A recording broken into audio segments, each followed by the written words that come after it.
Be ready. Start. I have considered submissions made by the learned advocates on behalf of the respective parties. Stop. Before the Labour Court, the petitioner-workman has challenged the termination order dated 3rd December 1982. Stop. The reference has been made by the concerned authority to the Labour Court for adjudication whether the termination order is legal and valid or not, and if yes, ultimately what relief the petitioner-workman is entitled. Stop. Therefore, it is the duty of the Labour Court to examine the legality and validity of the termination order only. Before the Labour Court, the petitioner-workman has filed statement of claim Wide Exhibit 41 and written statement was filed by the Respondent Board Wahid Exhibit 32. Stop. Thereafter, both the parties have placed on record written arguments Wide Exhibits 53/56. Stop. The petitioner-workman has filed affidavit Wahid Exhibit 15 and thereafter cross-examination by the respondent. Stop. On behalf of the respondent-board, one witness, Mr. Pandya, was examined at Exhibit 44 and thereafter the board Labour Court has considered the merits. Stop. However, both the parties have produced certain documents before the Labour Court. Stop. The petitioner-workman has annexed Annexure B, pages 30 and 31, wherein working days are shown from the date of appointment is shown as 5th June 1981 up to 30th June 1982, and total days so calculated comes to 299 days. Stop.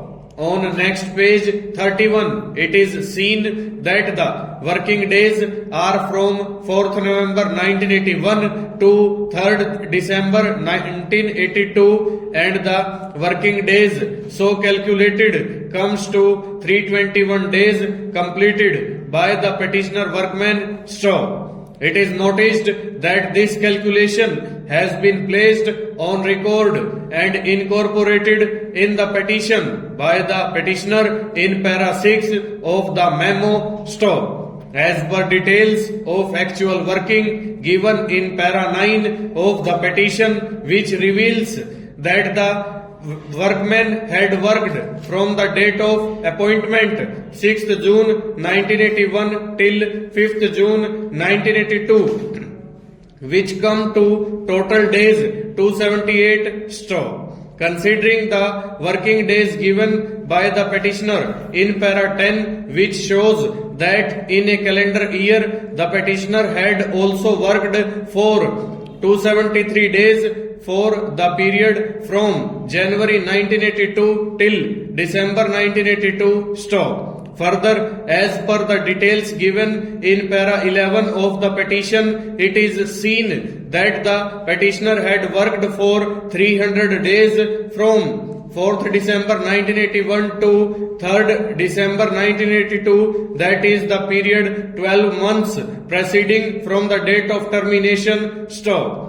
Thus, by giving these details, the petitioner has justified that even from any ratio, the petitioner has worked for more than 240 days in continuous service during the period of 1 year, and thus the petitioner has completed 240 days continuous service with the respondent board from any angle. Stop. It is also case of the petitioner that even from the date of termination in last preceding 12 months, or even in a calendar year, or from the date of appointment, the petitioner has completed 240 days continuously with the respondent board. Stop. Therefore, considering these details and the fact The details are not disputed by the respondent board in their reply because of the fact that before the labor court appointment orders were produced by the petitioner. Full stop. Over.